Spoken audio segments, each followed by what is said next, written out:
안녕하세요. 저는 신안에 사는 60대 여성입니다. 저에게는 아들 하나, 딸 하나가 있어요. 남편과는 진작에 사별하고 혼자 힘으로 키워낸 아이들이라 애정도 남다르긴 합니다. 뭐, 세상에 자기 자식에 대한 애정이 남다르지 않은 부모는 없겠지만 말이죠. 남편은 험한 일을 하는 사람이었습니다.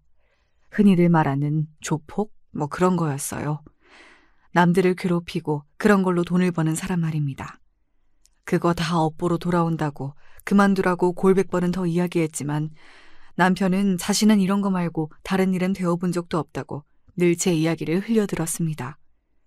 그리고 제 말이 맞았습니다. 남편에게 그 업보가 다 되돌아갔거든요. 남편은 교통사고로 죽었어요.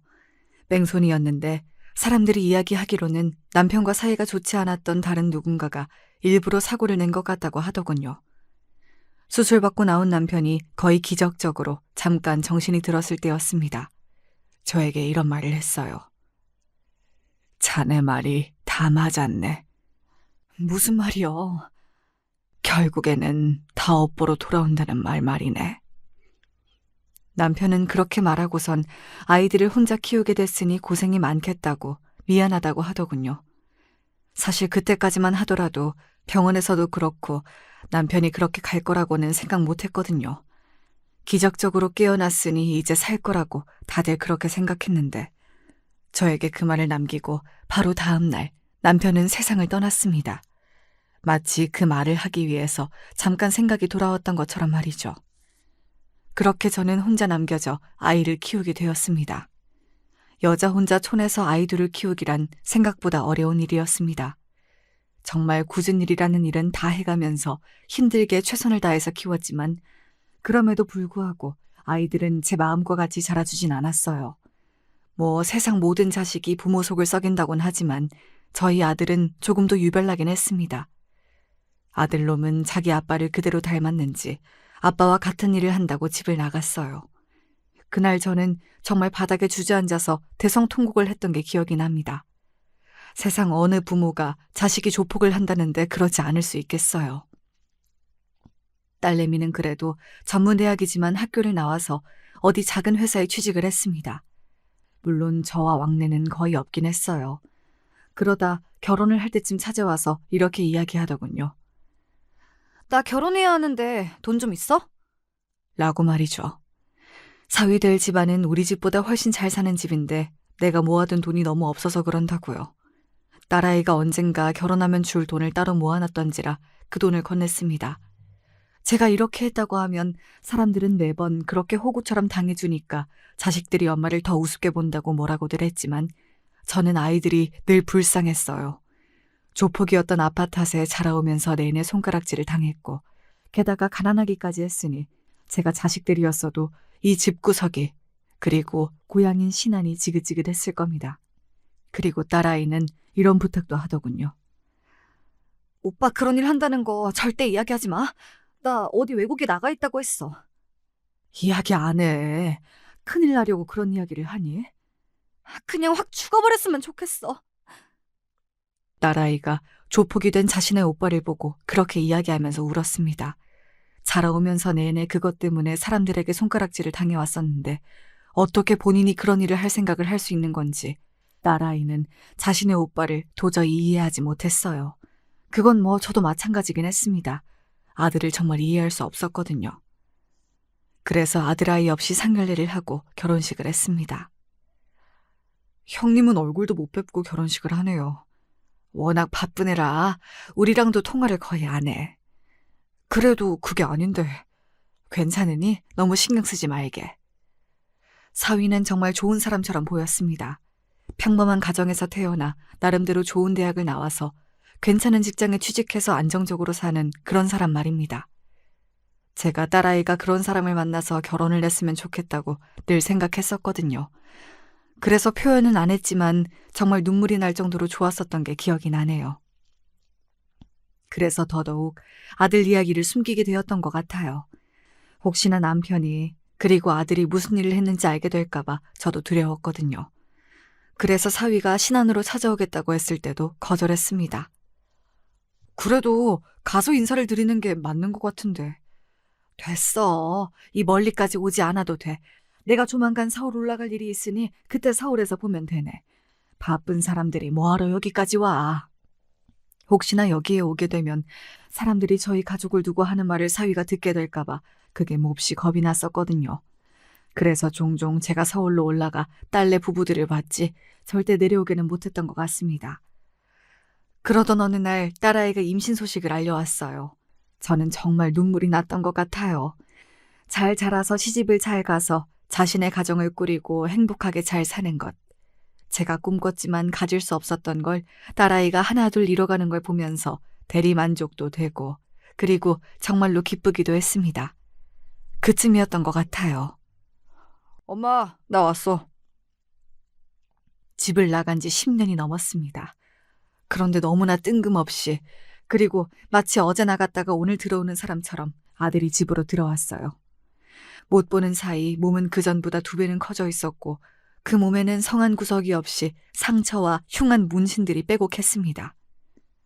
누가 반긴다고 집에 들어오길 들어와! 엄마, 그래도 너무 그러지 마. 하나뿐인 아들인데.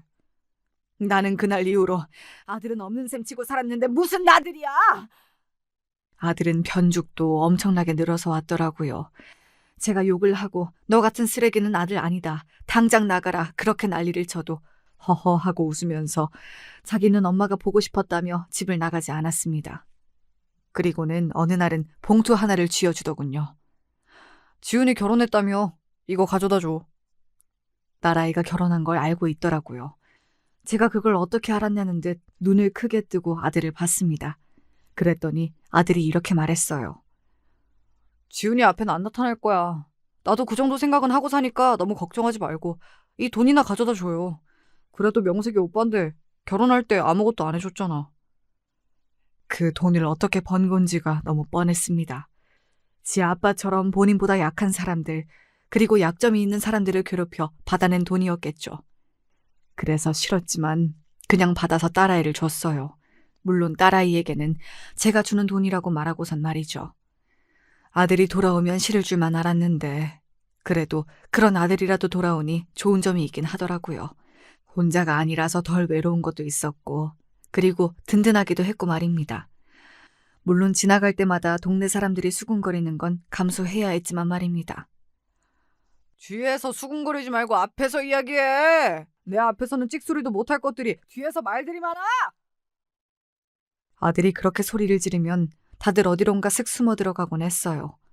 아들아이는 한눈에 봐도 무서운 타입이긴 했습니다. 덩치도 크고 인상도 세고 온몸에 문신이 가득하고 말이죠. 지나가다 눈이라도 마주치면 슬쩍 피할 그럴 타입 말이에요. 그러던 어느 날이었습니다. 엄마, 서울에 좀 오면 안 돼? 무슨 일이 있어? 생전 먼저 저보고 오라는 소리를 안 하는 딸이었거든요. 그래서 걱정되는 마음에 바로 그렇게 물었더니 딸아이는 아무 말을 하지 않고서 있다가 그냥 이렇게 이야기를 하더군요. 아니, 내가 임신을 해서 그런가.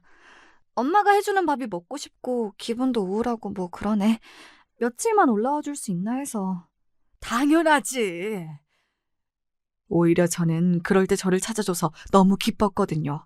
그래도 딸아이가 나를 정말 부모라고 생각하고 의지하는구나 싶어져서 말이죠. 집에서 음식들을 바리바리 싸서 올라가려는데 아들이 제 손을 덥석 잡았습니다. 이거도 좀 가져다 줘. 이번에도 돈봉투였어요. 전에도 줬잖아. 됐어. 저는 거절했습니다. 저번엔 받긴 했지만 그런 돈을 계속해서 받는 게 어딘가 꺼림칙했거든요. 하지만 아들은 한사코 제 손에 그 돈봉투를 쥐어줬어요. 내가 해줄 수 있는 게 이런 거밖에 없잖아. 가서 맛있는 거 사 먹고 또 그 가방 같은 것도 사라고 해. 그런 거 사면 여자애들은 기분이 좋아지기도 하더만. 자기 방식의 걱정이고 염려라는 생각이 들더군요. 그래도 핏줄이라고 동생이 아프다고 하니 챙겨주는 건가 싶어서 그것도 거절하지 못했습니다. 그렇게 반찬이랑 아들이 준 봉투를 들고 딸아이의 집으로 갔어요. 장모님 오셨어요? 자네가 고생이 많네. 제가 무슨 고생인가요? 집사람이 제일 고생이죠. 그렇게 웃으며 넉살 좋게 이야기하는 사위를 보고 마음이 조금은 놓였던 것 같아요. 그래도 딸아이가 마음은 편하게 있지 않을까 하는 생각을 하기도 했고 말입니다. 다 아니었지만요. 엄마 왔어? 그래. 너 안색이 정말 왜 이래? 많이 안 좋아? 그때 딸아이가 힐끔하고 사위의 눈치를 보던 모습을 봤습니다. 저는 그걸 그냥 넘기지 말았어야 했어요. 당시에는 그냥 딸아이가 예민하기도 하고 여러 가지 생각이 많을 때이니 그런가 보다 했었는데 그게 아니었어요. 나중에 알고 나서 그때 진작 알아차리지 못했던 게 너무 후회가 되더라고요.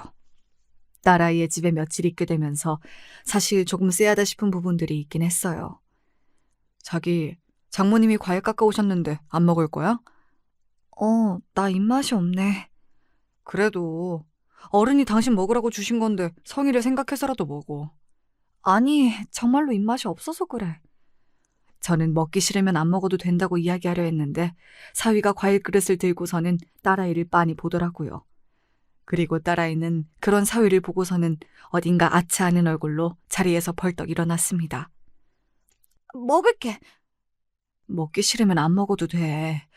아니, 보니까 갑자기 먹고 싶어졌어. 그뿐만이 아니었어요. 묘하게 딸아이는 사위의 눈치를 보고 있는 것처럼 보였습니다.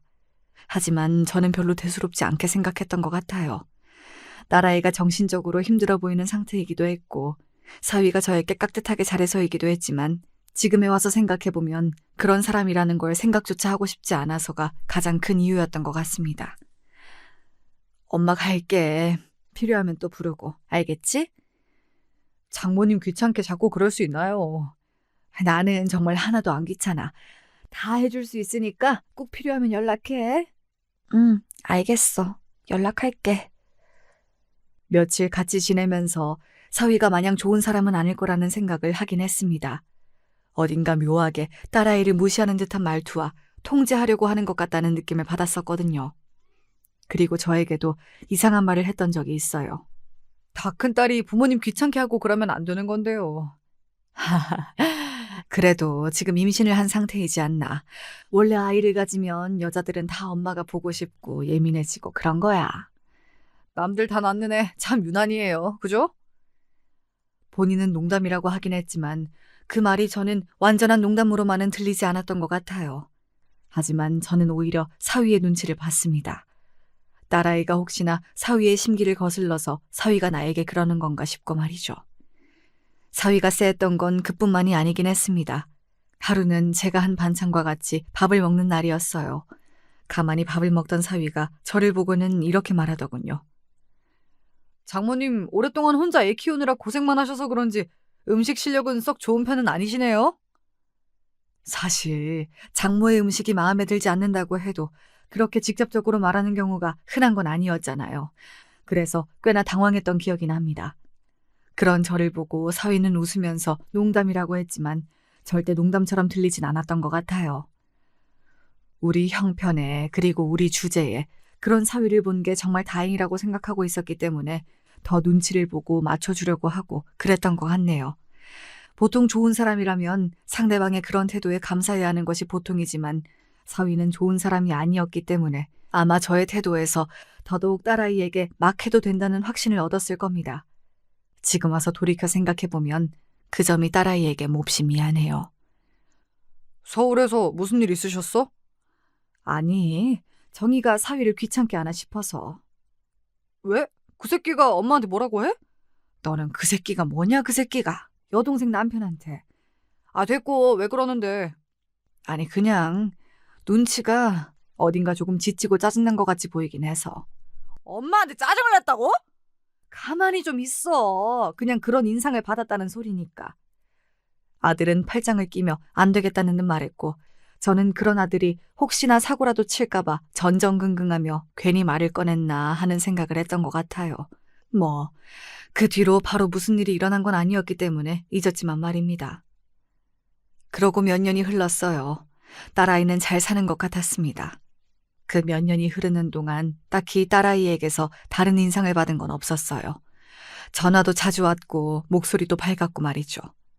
그때는 임신한 상태여서 마음이 조금 싱숭생숭했구나 생각하고 그 일은 잊고 살았습니다. 그런데 딸아이가 전화가 와서는 이런 이야기를 꺼내더군요. 오빠 요즘 뭐해? 너희 오빠는 왜? 아니, 궁금해서. 여전히 그러고 살지 뭐. 네 오빠 보면 나는 한숨만 나온다. 오빠한테 나 대신 고맙다고 전해줘. 뭘? 몰랐어? 오빠가 나한테 주기적으로 돈 보내는 거? 정말 몰랐습니다. 아들이 딸에게 주기적으로 돈을 보내고 있다고 하더군요. 그래서 아들에게 물었더니 엄마가 그때 걱정되는 것 같다, 우울증인 것 같다라고 했던 말이 신경이 쓰여서 여자들은 가방을 사고 옷을 사고 하면 스트레스가 풀린다길래 그런 걸로라도 풀어라 싶어서 돈을 계속 보내고 있었다고 하더군요. 방식이 딱히 마음에 드는 건 아니었고 그 돈을 어떻게 벌었는지 그 누구보다 잘 알고 있었기 때문에 마음이 불편하긴 했지만 그래도 동생을 생각해서 하는 행동이니 뭐라 말할 순 없었습니다. 다 본인 방식의 표현이었을 테니까요. 귀엽더라. 누가? 내 조카. 너 미나 보러 갔었어? 걱정하지 마. 멀리서 그냥 보고 오기만 했어. 그래도 내 조카라는데 궁금은 하잖아. 그래도 그러지 마. 혹시 나중에라도 알면 어떡하려고 그래. 그냥 얌전하게 옷 입고 얌전하게 굴 테니까 미국에서 돌아왔다고 하고 자리 한번 마련해주면 안 돼? 나 진짜 걔 한 번만 가까이서 보고 싶어서 그래. 아들은 손주를 보고 와서는 약간 눈이 돈 것 같았습니다. 본인에겐 첫 조카이니 얼마나 예뻤겠어요. 그리고 제 손녀라서 하는 말이 아니라 손녀는 정말로 예쁘게 생겨서 주변 사람들이 다 돌아볼 정도였거든요. 몇 번을 졸라대서 딸아이에게 물었습니다. 그런데 딸아이는 의외로 흔쾌히 허락을 하더군요. 알겠어. 오빠 오라고 해. 걱정 안 돼? 인제 와서 그런 거 걱정할 게 뭐가 있어. 그리고 오빠가 얌전히 있겠다고 했다며. 그렇게 아들아이와 딸 부부의 만남이 처음으로 성사되었습니다. 아들은 며칠 전부터 선물을 사고 이발을 하고 호들갑을 떨어댔어요. 누가 보면 여자친구라도 만나러 가는 줄 알겠다. 그거보다 더 좋지. 입에 귀에 걸려서는 그렇게 말하는 아들을 보고서는 마음이 좋기도 하고 어딘가 짠하기도 하고 그랬던 것 같아요. 본인이 잘만 살았으면 진작 보고도 남았을 조카를 이렇게 힘들게 이렇게 오랜 시간이 지나서야 볼 수 있는 상황이라는 게 말입니다. 아이고 형님 처음 뵙겠습니다. 그동안 이야기만 들었는데 인사가 늦어서 미안하네. 꼴에 그래도 손 윗사람이라고 그렇게 이야기를 하는 게 웃겨서 속으로 웃었던 기억이 나네요.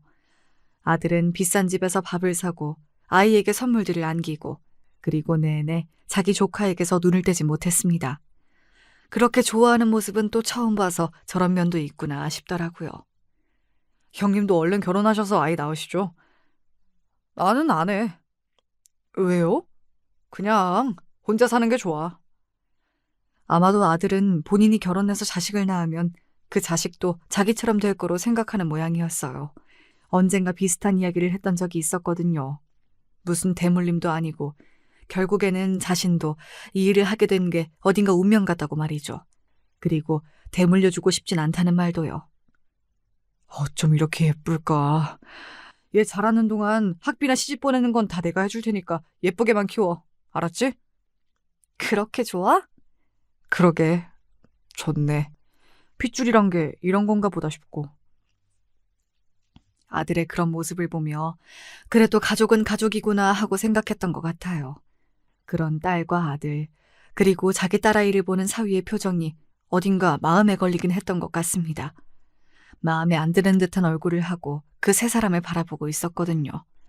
그리고 그걸 느낀 건 저뿐만이 아닌 듯 했어요. 좀 이상하지 않아? 지은이 신랑? 어디가? 그냥 뭔가 좀 사람이 좋은 사람은 아닌 것 같은데.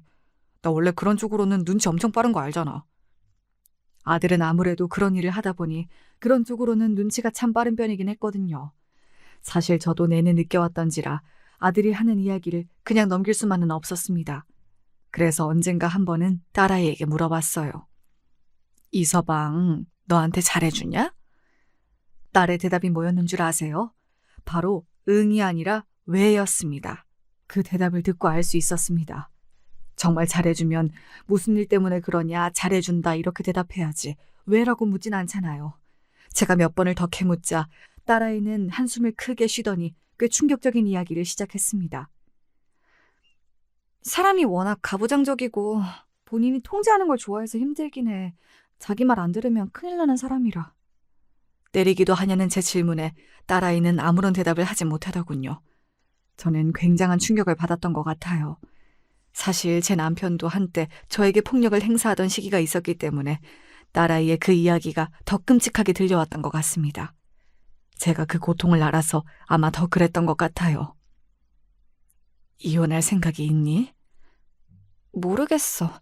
또 멀쩡할 땐 멀쩡해서. 딸아이는 진심으로 헤어지는 건 고민을 하는 중인 것 같았어요. 사실 그 이야기를 듣는 순간 당장이라도 딸아이를 데리고 나오고 싶었지만 쉽사리 그럴 순 없었습니다. 사실 함부로 끼어들 수 없는 문제이기도 했잖아요. 제가 생각해낸 방법은 이거였어요. 내가 이번 주에도 너희 집에 가마. 신안에서 여기가 어딘데 너무 멀어. 그래도 불안해서 안 되겠다. 되도록 자주 딸아이의 집으로 찾아가기로 한 겁니다. 딸아이를 옆에 두고 봐야 마음이 조금이라도 편할 것 같았거든요. 하지만 그런 제 생각은 역풍 아닌 역풍을 불러오고 말았습니다. 아니, 오늘도 계시네? 술에 취한 사위가 늦은 밤 집으로 들어와 저를 보고는 그렇게 이야기했어요. 분명한 적의가 있는 표정과 말투였습니다. 저는 당황했지만 최대한 그렇지 않은 척 표정 관리를 하며 사위에게 말했어요. 손녀딸이 너무 보고 싶어서 말이지. 그렇게 말하는 저를 사위는 가만히 바라봤어요. 그러고는 픽 웃더니 다시 이야기를 하더군요. 이렇게 자주 오면 내가 더 짜증나는 거 몰라요? 뭐? 내가 모를 줄 알아? 당신 딸이 자기 나한테 학대받는다고 꼰지른 거 아니야. 그래서 불안해서 이렇게 올라와 있는 거 내가 모를 줄 아느냐고. 딸이나 애미나 진짜 더럽게 멍청해서는. 자네 지금 뭐라고 했나? 더럽게 멍청하다고 했다. 왜? 나는 당신 온다는 연락 못 받았으니까 당장 내려가세요. 이 말은 멍청해도 알아듣죠? 에? 나는 우리 딸이랑 손녀 보러 온 거네. 이대로 못 가. 왜요? 장모님도 저한테 한 대 맞으실래요? 그 말에 그 자리에서 망부석처럼 굳었던 것 같아요. 그런 말을 저에게조차 아무렇지 않게 한다는 건 딸아이에게 어떻게 한다는 건지 정말 단번에 짐작이 갔습니다. 자네, 우리 딸한테도 이러나? 아이씨, 그게 너랑 무슨 상관인데? 우리 결혼할 때 뭐 하나 제대로 해준 것도 없고 물려줄 재산이 있는 것도 아니고 부모 노릇이라고는 하나도 못하는 인간이 왜 자꾸 부모 대접을 받으러 들어? 그때부터는 무슨 말을 할 수도 없이 어버버거리고만 있었던 것 같아요. 사위가 맺는 모든 말이 충격과 공포 그 자체였거든요. 네가 이러면 이럴수록 네 딸은 나한테 더 맞는다고 알아? 자네 이러면 내가 우리 아들한테 말할 수밖에 없네. 제가 사뭇 진지한 얼굴로 말했습니다. 아들아이는 덩치가 크고 날카롭게 생기긴 했지만 사위와 만날 당시에는 최대한 얌전하게 입고 가서 조용히 아이만 보고 왔기 때문에 사위는 제 아들이 그런 일을 한다는 걸 정말 상상조차 하지 못하고 있었어요. 그랬으니 그런 말을 할 수도 있었던 거겠죠. 네 아들한테 말하면 뭐가 달라져? 아, 진짜 이 할망구 웃기네. 네 아들이 나한테 와서 나를 패기라도 한다는 거야, 뭐야. 그러면 나는 신고할 건데? 제 생각인데 사위는 분명히 중간에 술에서 깬 것 같았어요. 그래서 아마 어느 정도 이후부터는 술 기운이 아닌 진심으로 생각하고 있던 걸 뱉는 거였을 겁니다. 앞으로 우리 집에 이렇게 오지 마. 알겠어? 안 그래도 드나들 때마다 수준 떨어지는 것 때문에 짜증나 죽을 것 같은데 이제는 막 연락도 없이 찾아온다는 게 소름이 끼친다. 꺼져. 꺼지라고! 사위는 그렇게 이야기하며 저를 밀어냈습니다. 저는 사위에게 붙잡혀 문 밖으로 쫓겨났어요. 아들 버린 남자에게 거의 멱살이 잡혀서 질질 끌린 채로 문 밖으로 버려지는 기분은 생각보다 더 처참하더라고요. 그리고 그게 사위라서 더더욱 말입니다. 집으로 돌아오는 내내 눈물이 멈추지 않았던 것 같아요. 아무 말을 못하고 구석에서 울고만 있던 딸아이의 얼굴이 눈에 너무나 밟혔습니다. 그리고 그런 생각이 들었어요. 나한테도 이렇게 하는데 딸아이에게는 어떻게 하겠나 하는 생각 말입니다. 다시 집으로 내려가는 내내 고민했던 것 같습니다. 바로 이 모든 사실을 아들아이에게 말을 해야 할지 말아야 할지 하는 것을 말입니다. 물론 당연히 말을 하는 게 맞고 많은 분이 그게 고민할 거리가 되냐 하시겠지만 저희 아들은 조폭이에요. 눈이 돌면 사람에게 무슨 짓을 할지 모르는 아이였습니다. 저는 사위 새끼가 걱정이 되는 게 아니라 제 아들이 걱정이 되는 거였습니다. 혹시나 무슨 일을 치를까 봐 하는 걱정 말이죠. 그런 고민들을 하며 집으로 갔는데 아들이 집 거실에 누워서 텔레비전을 보고 있더라고요. 며칠 있다가 온다고 하지 않으셨어? 뭘 이렇게 금방 와? 제가 아무 대답이 없자 아들이 벌떡 일어나 저에게 다가왔습니다. 그러고는 제 표정을 보고서는 그 자리에서 굳었어요. 무슨 일 있어? 아들이 그렇게 묻는데 저도 모르게 눈물이 후두둑 하고 떨어졌습니다. 정말 후두둑 하고 말이에요.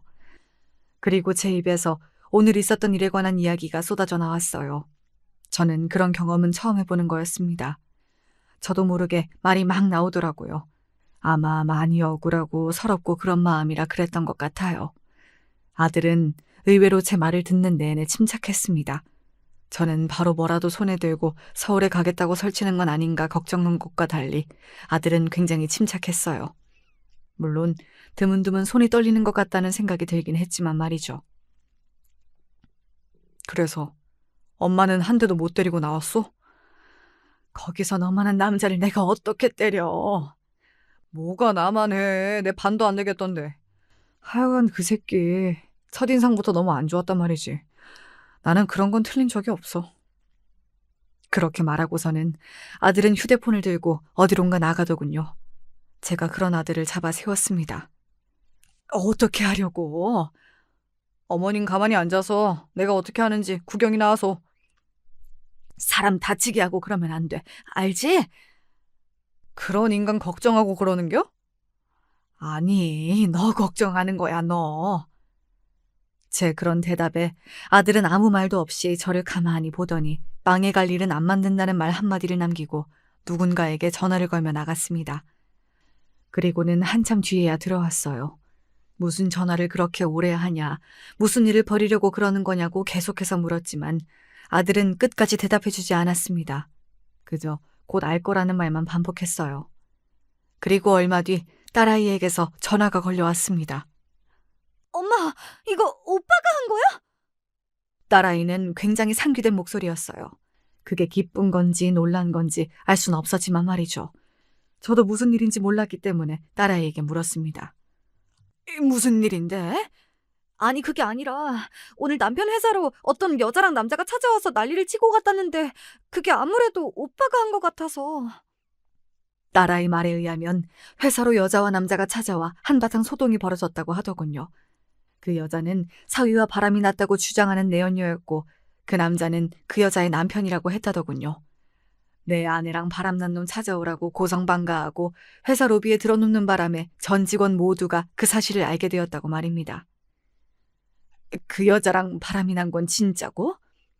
그런데 조금 알아보니까 그 여자가 술집 여자인 것 같더라고. 남편이 얼마 전에 접대받았는데 거기서 그 여자랑 그런 일이 있었나 봐. 사람들이 꽃뱀인 것 같다고 수군거리고 그런다는 이야기를 들었어. 술집 여자라고 하니 바로 오빠가 생각났다고요. 그런 여자들을 관리하는 것도 아들이 하는 일 중에 하나라는 것을 저도 딸아이도 알고 있었거든요. 정황상 아들이 벌인 일은 맞아 보였지만 일단은 딸아이도 저도 모르는 척하고 있기로 했습니다. 그리고 딸아이는 이혼 소송을 준비 중이라고 했어요. 그것도 사실 오빠가 도와주고 있어. 어디서 엄청나게 유명한 변호사 한 분을 모셔왔더라고. 아들은 정말 본격적으로 딸아이를 도와주고 있던 겁니다. 사람들이 보면 조폭일이나 하면서 지 가족은 끔찍하게 여기네 하고 비꼬고 욕을 할 수도 있지만 저와 딸아이는 그 순간 아들에게 너무나 고마웠던 것 같아요. 그리고 사위는 거기서 끝이 아니었습니다. 오늘은 교통사고가 났다는데? 그런데 상대 쪽에서 일부러 가져다 박았다는 것 같은데 증거가 없대. 보험 사기 일당에게 당해 교통사고가 나질 않나.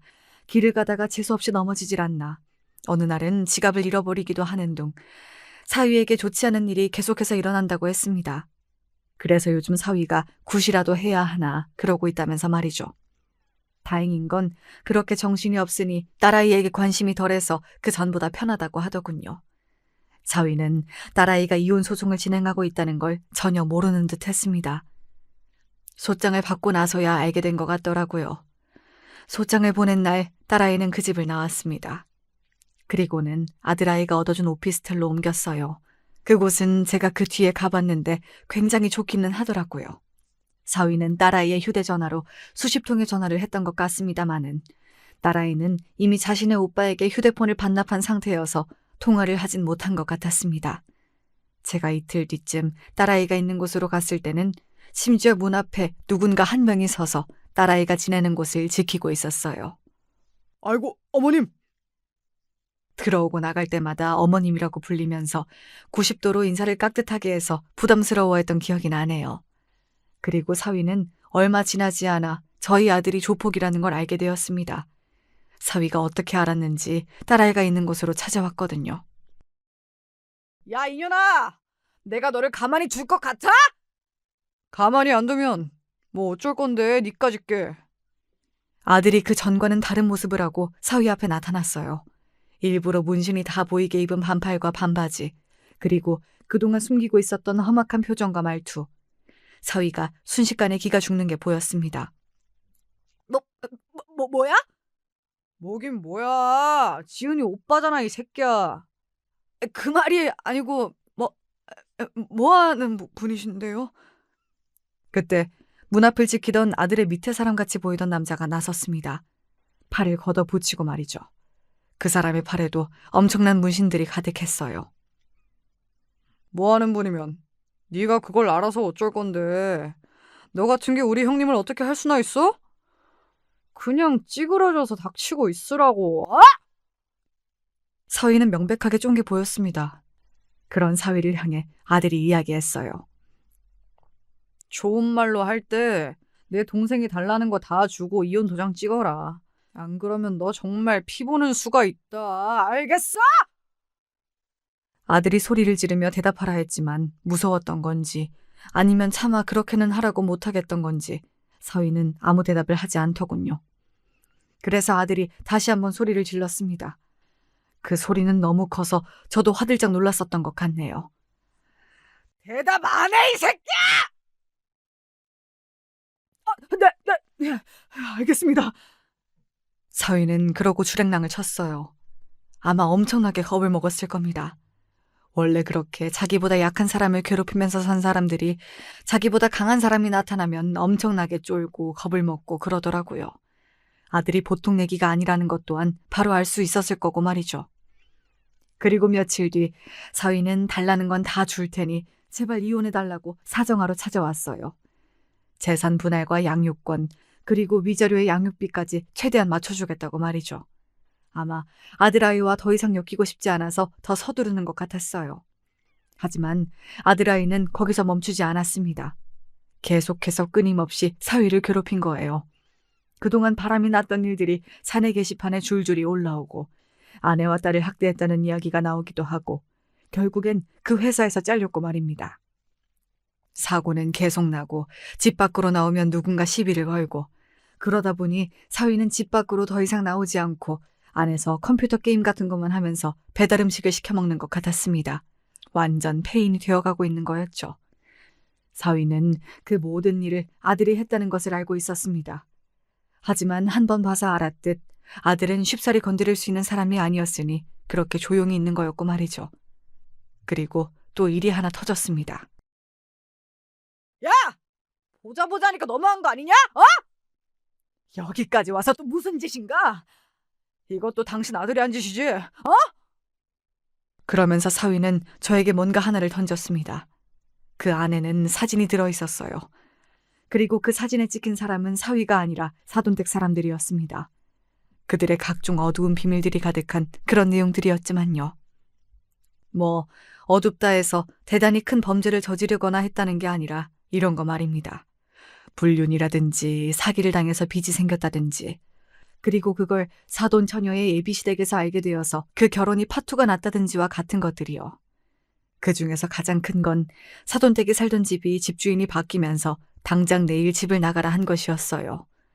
원래 사돈댁이 그 근방에서 가장 싸게 그 집에 살고 있었다고 했거든요. 집주인과 친분이 있어서 말입니다. 그런데 집주인이 바뀌면서 잘 살고 있던 집에서 쫓겨나게 된 겁니다. 그리고 그 새로운 집주인은 당연히 저희 아들이었고 말이죠. 네가 제대로 살았으면 이런 일 없잖아. 너한테 그런 소리 듣고 싶지 않은데? 조폭 주제에 누굴 가르치려 들어? 사위는 그쯤 되니 그냥 막 가자고 나오는 것 같았어요. 아들이 그러거나 말거나 이제 본인도 눈에 보이는 게 없는 것 같았습니다. 아들은 그런 사위를 보며 웃었습니다. 사위는 그런 아들을 보고 눈이 돌아간 듯 보였어요. 웃어?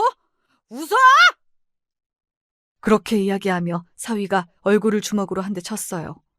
물론 아들은 넘어지기는커녕 휘청거리지도 않고 그 자리에 박혀있듯 여전히 서 있었지만 말입니다. 그리고 아들은 뒤를 돌아보고 이렇게 말했어요. 찍었냐? 예, 형님. 오케이.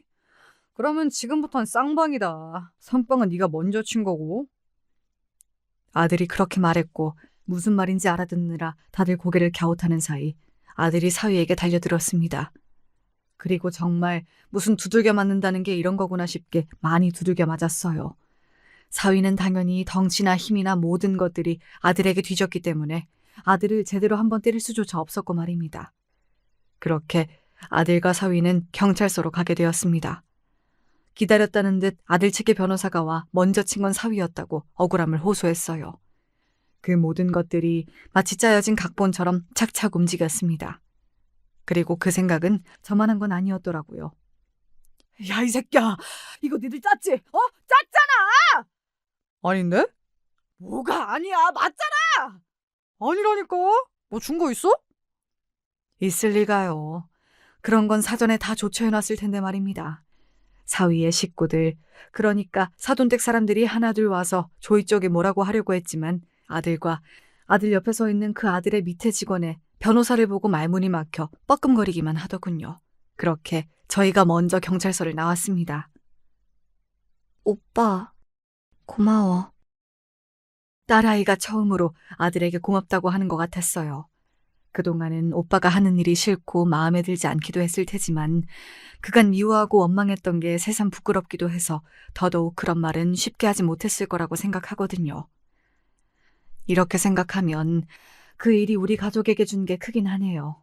아들과 딸아이가 화해 아닌 화해도 했고 가족의 소중함을 어느 정도 일깨워주기도 했고 말입니다.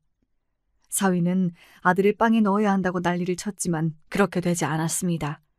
그리고 그 변호사가 어찌나 능력이 좋던지 선빵 합의금까지 받은 것 같더라고요. 아들은 돈이 많았어요. 합의금 받자고 이 모든 일을 저지른 건 아니었습니다. 단순히 사위를 어떻게 하면 더 많이 그리고 짜증나고 열받게 만들 수 있을까를 아들이 고민하다 이렇게 하기로 한 것 같았거든요. 보통 사람이라면 거기서 끝냈을 텐데 저희 아들의 심령은 대단했어요. 사위가 이사하면 이사를 하는 곳을 쫓아가 그 동네에 발을 못 붙이고 살 만한 상황을 만들었고 새로운 회사에 취직해도 마찬가지로 소문을 다 퍼뜨려 그 회사를 쑥대밭으로 만들었습니다. 꾸준히 사람을 시켜 사위를 감시하게 했고 그리고 그걸 사위가 다 알게 했어요. 그거 아시나요? 누군가 자신을 감시하고 있다는 걸 알고 그 느낌을 받는 것만으로도 사람의 스트레스 수치가 엄청나게 올라간다는 사실을 말입니다. 아들 말로는 실제로 이 방법을 썼을 때 빌려간 돈의 이자를 가장 많이 받을 수 있다고 하더군요. 사람들이 지치고 힘들어서 그냥 가지고 있는 돈을 다 주는 쪽을 택한다고 말입니다. 사위는 정신병이 올 것 같다고 제발 그만하라고 하는 건 다 하겠다고 울고불며 아들을 찾아왔다고 했어요. 그런 아들이 사위에게 진지하게 한마디를 했다고 합니다. 너, 내 동생한테 사과는 했냐? 라고 말이죠. 그랬습니다. 사위는 정작 저희 딸아이에게는 아직 제대로 된 사과 한마디 하지 않았어요. 소송을 하는 과정에서조차 말입니다. 아들도 그걸 알고 있었던 모양이더라고요. 내가 죽을 죄를 졌어. 당신한테 그러면 안 되는 거였는데. 네가 한 잘못이 얼마나 큰 잘못인진 알아? 나도 지금 네가 고통스러워하는 것만큼 고통스러웠어. 그거 아냐고. 너무 잘 알고 있어. 그리고 나 정말로 반성하고 있거든. 그러니까 제발 네 오빠한테 그만 좀 하라고 전해주라. 하지만 아들은 전혀 사위의 그런 말을 들어줄 생각이 없었지만 말이죠. 감히 내 식구들을 건드린 걸 나는 용서를 할 수가 없어. 지구 끝까지 쫓아가서 죽을 때까지 내가 넌 가만 안 둔다. 알겠어? 그 소리를 듣는 사위의 표정이 어지간히 절망적이었다는 말을 전해 들을 수 있었습니다. 그리고 얼마 뒤에는 사돈댁이 단체로 우르르 찾아오기도 했어요. 사실 사돈댁에서 저희 아들의 직업을 알고 나서 처음 얼굴을 보게 되었을 때 저희에게 적반하장도 유분수라며 길길이 날뛰었거든요. 어디서 조폭밖에 없는 집안 사람이 감히 우리 집안을 넘봤냐부터 시작해서 쪽팔려서 동네에서 얼굴을 들고 다닐 수 없을 거라면서 말이죠. 그런데 이제는 저희를 찾아와서 제발 좀 봐달라고 하는 게 너무 우스웠습니다. 저희 이 집 당장 나가면 진짜 갈 곳이 없어서요. 한 번만 용서를 해주세요. 자가이신 줄 알았는데 아닌 건 사기 결혼을 당한 게 아닌가요? 그 말을 굳이 한 건 사돈댁이 마치 비싼 집이 자신의 집인 것처럼 굴면서 저희 집을 은은하게 계속 무시해왔기 때문이었습니다. 그런데 이번 일로 그 집이 자가가 아니라 전세인 것도 알게 되었던 거고요. 그때 한 말은 잊어주세요. 그리고 정말로 죄송했습니다. 따지고 보면 저희가 잘못한 건 아니지 않습니까? 맞아요. 그 빌어먹을 놈이나 잡지 저희 집은 제발 가만히 놔둬주시면 안 될까요? 그래도 자식인데 돈 앞에서 바로 빌어먹을 놈 낳은 것밖에 아무것도 한 게 없고 우리는 잘못이 없다라고 말하는 게 어딘가 씁쓸한 생각마저 들더라고요. 제 아들이 무슨 일을 하는지 알고 난 다음에 저희 집을 그렇게 무시하는 발언들을 했으면서 말입니다. 사위도 자기 부모들이 그런 말을 했다는 것, 자신을 버린 거나 다름없다는 것에 상당히 격분한 것으로 들었습니다. 그래서 자신의 부모의 집에 찾아가서는 행패를 부리고 살림살이를 부수고 난리를 부리다가 결국 자신의 부모에게 신고를 당해 경찰서에 가게 되었다는 것도 말이죠. 그야말로 난장판에 콩가루라는 게 이런 걸 두고 하는 말이 아닌가 싶어요. 물론 저희 아들이 하는 일이 좋은 일도 아니고 남들에게 손가락질 받을 만한 일이라는 것도 잘 알고 있습니다. 언젠가 그만두고 갱생하기를 바라고 있어서 지금도 꾸준히 저와 딸아이가 아들을 설득하고 있고 말이죠. 한 번 깊게 발을 들여놓은지라 쉽사리 빠져나올 수 없는 것 같지만 말입니다. 사위는 그러고 나서 자신의 부모와 완전히 연을 끊은 것 같았습니다.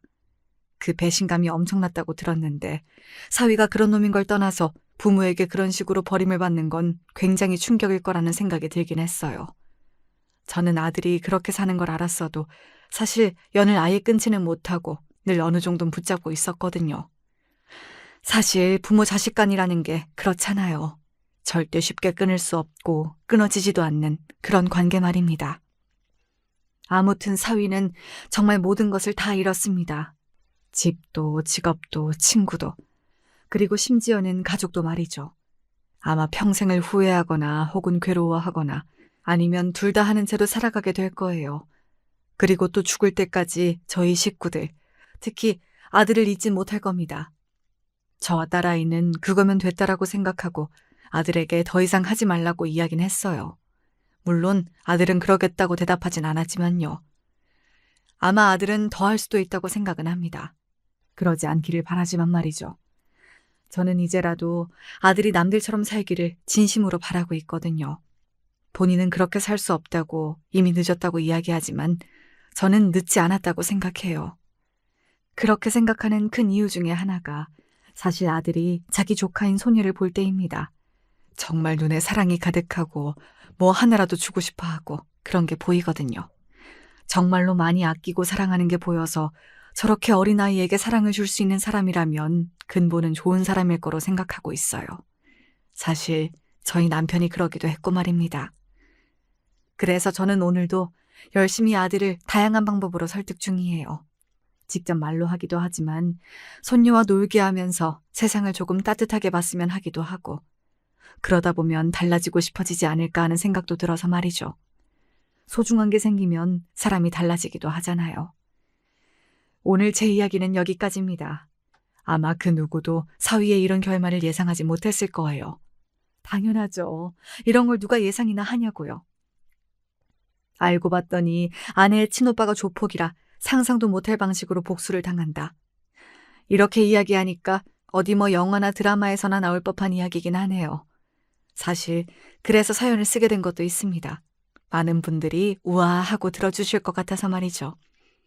사연이 길어졌네요. 주절주절 이야기하느라 이만큼 길어진 줄도 몰랐습니다. 저는 이제 그만 여기서 이야기를 마치도록 하겠습니다. 아, 한 가지. 저희 아들이 갱생하고 잘 살 수 있는 방법 같은 게 생각이 나시면 댓글로 달아주세요. 제가 와서 읽어보고 괜찮다 싶은 것들은 한번 시도해 보겠습니다. 들어주셔서 감사합니다. 언제 어디서나 건강하세요.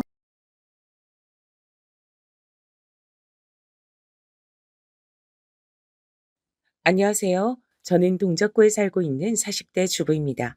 제 일은 아니지만 요즘 마음이 너무 뒤숭숭해져서 어디든 터놓고 싶어 이렇게 사연을 보냅니다.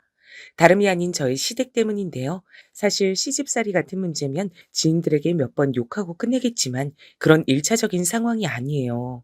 여기에 일단 우리 시어머니 얘기를 빼놓을 수 없으니 먼저 시작해 볼게요. 저희 어머니는 우리 부부가 결혼할 무렵부터 뭔가 수심이 그득해 보이시고 건강도 안 좋아 보이셨어요. 저희 친정엄마도 그걸 보고 꽤 걱정하는 눈치셨고요. 지영아, 네 시어머니 어디 아픈 거 아니니? 얼굴색이 엄청 어둡고 안 좋아. 네 막내 이모가 건강 안 좋을 때 저랬는데 나이도 뭔가 그 또래인 것 같고 말이야. 상견례 때도 보니 좀 울상이더라고. 그렇다고 뭐 까탈스러워 보이는 타입은 아닌데 네가 볼 땐 어때? 내가 그동안 우리 어머니 갖고 뭐 딱히 얘기한 게 없잖아. 결혼 준비할 때도 이래라 저래라 하신 것도 없고 진짜 말이 엄청 없으셔. 대신 답답하긴 하지. 내가 제대로 하고 있는 건가 아닌가 그런 확인이 전혀 없으니까. 저희 어머니는 키도 한 170 정도 되시고 그 시대 여자분 치곤 확실히 호리호리하고 눈에 확 들어오는 타입이었어요. 미인상은 아니시지만 아무튼 인상이 나쁘진 않았는데요. 저도 약간 염려한 부분이 있었답니다. 소위 요즘 남편감 얻을 때 효자인지 아닌지 잘 봐야 된다 그러잖아요. 이때 남편이 엄청 자기 엄마 걱정을 했거든요. 나는 우리 엄마가 좀 짜네. 당신도 보면 알겠지만 우리 아버지 성격이 엄청 세거든. 저렇게 자기 주장 강하고 본인 말만 해야 되는 타입이라 엄만 매번 눌려서 지냈어. 초반에 하도 남편이 이런 얘기를 하면서 자꾸 저보고 툭하면 시댁에 가자는 거예요. 그러니 저도 불만이 많을 수밖에요. 나도 우리 친정에 종종 가곤 하지만 내가 언제 당신더러 가자고 한 적 있어? 효도는 제발 좀 각자 알아서들 하자. 왜 자꾸 본인이 못한 효도를 배우자 시켜서 하려 그래? 당신이 어머니 챙기면 되는 거야. 내가 왜 명절도 아닌데 자꾸 들락날락 해야 돼?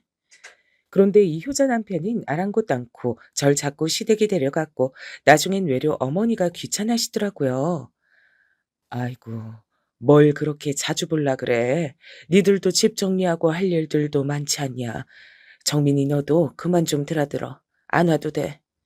그럼 남편은 또 이렇게 받아치면서 살살거리는데 이때만 해도 이해가 안 갔어요. 엄마, 엄마 밥 먹고 싶어서 그런 거지. 이 사람도 엄마 밥 맛있어서 같이 오고 싶다 그랬어.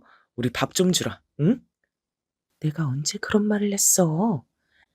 하여튼 이런 거로 불만이 막 쌓이려던 중 이날 돌아오는 길에 남편이 슬쩍 말을 하더라고요. 생각보다 너무 무거운 얘기라서 전 곧장 대답을 못했어요. 응? 그게 진짜야? 그럼 당신 그래서 자꾸 어머니한테 들리는 거였어? 세상에. 나 그런 줄도 모르고. 아니 근데 어머니 괜찮으신 거야? 진짜로? 와, 저는 이 말을 듣자마자 어머니가 아닌 저희 아버님 얼굴부터 퍼뜩 떠올리게 되는 거예요. 그러면서 여러모로 안 좋은 상상들이 마구 섞이는 것이 아무튼 이렇게 된 데는 사정이 있었는데요. 일단 상황부터 말씀을 드리자면 참 나쁘끄럽게도 저희 시아버님이 아주 민망한 그림 안에 계시더라고요. 이걸 남편도 알고 있다는 게 너무 절망적이었던 것 같아요. 있잖아, 엄마.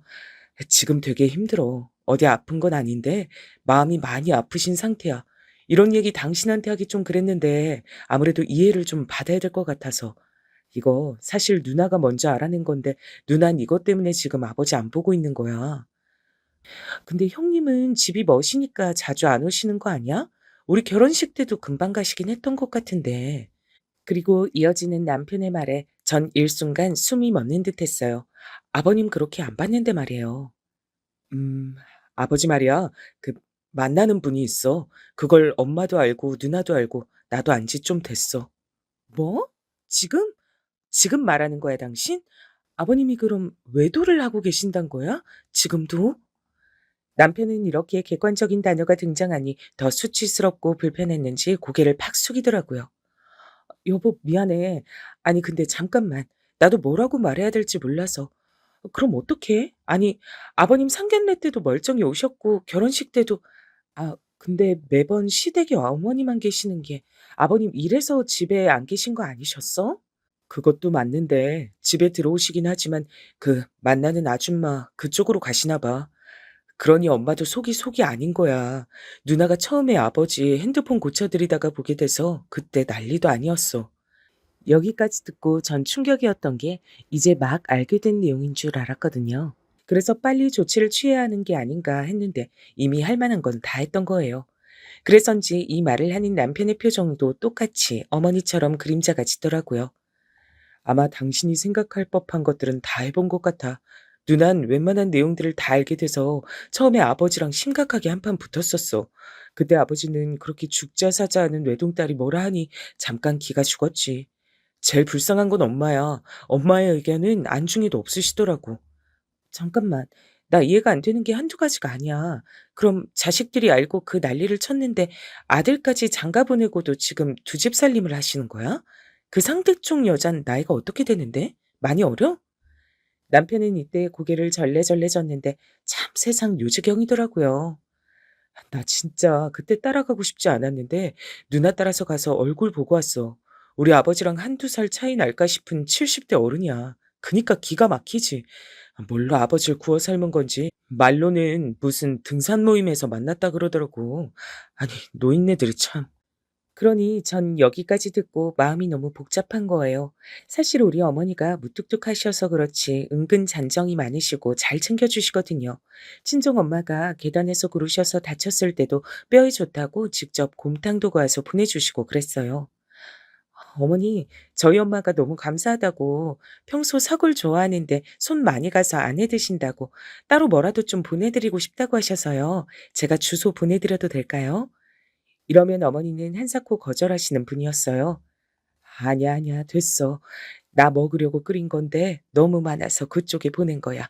계속 그렇게 주거니 받거니 하면 이것도 부담돼서 못해. 그냥 아무것도 하지 마시라 그래. 드시고 기운 차리면 그걸로 끝이지 뭐. 나 불편하니까 그런 거 절대 알려드리고 그러면 안 된다. 이렇게 소탈하시고 사람한테 패 끼치는 거 싫어하시는 분인데 그래서 외려 제가 더 어머니를 어려워하고 불편해할 때가 있어요. 도통 뭘 원하시는지 알 수가 없고 전 늘 일방적으로 받는 입장이 되니 괜히 죄송하고 그럴 수밖에 없잖아요. 근데 그런 어머니에게 저런 충격적인 사건이 있었다니 마음이 도통 놓이질 않았어요. 그럼 지금 어머니는 계속 힘드신 상태구나. 설마 당신 결혼할 때까지 참으신 거 아니야? 그게 아버지가 진짜 너무 이해가 안 돼. 나는 나까지 손절할 수 없어서 순서가 밀린 것뿐이지. 나도 맘 같아선 아버지랑 연 끊고 살고 싶다니까. 누난 엄마 불쌍하다고 아버지랑 아예 완전히 끊어버렸어. 근데도 아버진 계속 저렇게 홀려서 그 집 왔다 갔다 하시잖아. 실은 누나가 이혼까지 하라고 그렇게 얘기했거든. 여기에 눈이 펄쩍 뜨인 저는 그 뒷일이 궁금해서 입을 다물고 있었는데요. 젊은 애들이건 중년이건 노년이건 간에 어딘가에 눈이 뒤집어지면 참 처참하더라고요. 근데 아버지가 뭔 심본진 몰라도 자기 사전에 절대 이혼은 안 된단 거야. 사실 아버지도 약간 억하심정이 있었던 것 같아. 그 아주머니를 생각해서가 아니라 이렇게 책 잡혀서 이혼하게 되면 재산도 떼줘야 되고 자식들이랑도 못 보고 말년에 불명예스럽다고 생각하겠지. 너무 어이없는 게 또 그런 설계를 그 아주머니가 해주고 앉았더라고. 여기까지 들으니 이제 제가 다 혈압이 오르더라고요. 나이 70이나 먹어서 별 미친 늙은 여우가 다 있다 싶었어요. 여기까지 들으니까 내가 다 화가 날 정도네. 어머니가 맨정신에 견디신 게 용하게 느껴질 정도인데, 근데 어머닌 어떻게 하고 싶으신 거야? 나도 모르겠어. 그냥 이렇게 엄마 비위만 맞추고 있을 뿐이지. 나도 결혼해서 내 인생 잘 살아야 되는데 엄만 엄마대로 걸리고 당신한테도 미안하고 그냥 여러 가지 감정을 느껴. 사실 나랑 누난 엄마가 안쓰러워서 우리 딴에 머리도 굴려봤어. 아버지를 왕따 시킨다든가. 저는 그것도 제법 효과적이라고 생각했는데 아니었나 봐요. 아버진 우리끼리 뭉칠수록 그 아주머니네 놀러 갈 시간이 넘쳐나니까 더 그쪽 가서 사시는 거야. 그러니 엄만 더 우울할 수밖에. 평생 없이 살고 그렇게 아껴가면서 자식들 키워놨는데 아버지만 뺀질하게 얼굴은 윤이 나고 비슷한 또래 아주머니랑 바람나니 힘드실 거야. 여기서 전 아주 개인적인 의문이 생겨 물어봤어요. 그럼 당신도 혹시 그분 얼굴 봤어? 아닌가? 볼 일이 없었으려나? 왜 없었겠어? 누나랑 같이 쫓아가서 본 적 있지. 아주 곱상하게 생기셔가지고 왜 우리 아버지를 만나는지 모를 정도였다니까. 남편 말론 그냥 귀티나는 할머니였다곤 하는데 참 그 나이 먹어서 그렇게 눈 맞을 일이 뭔지 모르겠더라고요. 아무튼 이때 결론은 완전히 고구마가 되어 아버님만 살판이 나신 상황이더라고요. 제 앞에선 세상 그렇게 자애롭고 인자해 보이시던 아버님인데 그런 모습을 갖고 계실 줄 몰랐어요. 저희 친정엄마도 이 사실을 듣고 너무 속상해 하시더라고요. 옛날에야 그런 일들이 많았다지만 요즘도 내 세대에 나이 처먹고 그런 인간들이 있을 줄 몰랐다. 딱 그 꼴 아니야. 네 외할머니도 그래서 고생하고 병 얻으신 거 아니니. 그래도 외할아버진 지은 죄가 많아서 오래 못 사시고 가시긴 했다만 사실 이것도 참 별로긴 한데 엄마 말론 그 시대엔 큰어머니, 작은어머니 하며 첩들이 아예 방을 차지하고 살았다고 하는 거예요. 뭐 지역별로 다를 수도 있지만 그렇게들 살던 시대였어. 우리 집도 그랬고. 난 그 작은 엄마네 따라다니던 오빠가 아직도 잊혀지질 않아. 나중에 병 얻어서 죽었다지. 난 천벌 받은 거라 생각해. 외할아버지가 진짜 모질고 못된 게 어떻게 첩자식 밥까지 챙겨 먹이라고 하니? 그렇게 술이나 드시고 헛짓하시니 오래 못 살고 가신 거지. 첩도 첩자식도 편히 못 살고 말이야. 이런 뒷얘기까진 몰랐는데 들어보니 정말 절망적이긴 하더라고요. 아무튼 엄마 말 맞다나 요즘 시대에도 이렇게 맘고생하고 아무것도 못하시는 어머니가 너무 안쓰러웠어요. 그러고 한 6개월쯤 지나 저희에겐 예쁜 아기 천사가 찾아왔고요. 그러다 보니 저도 시댁에 신경 쓸 새가 없었답니다.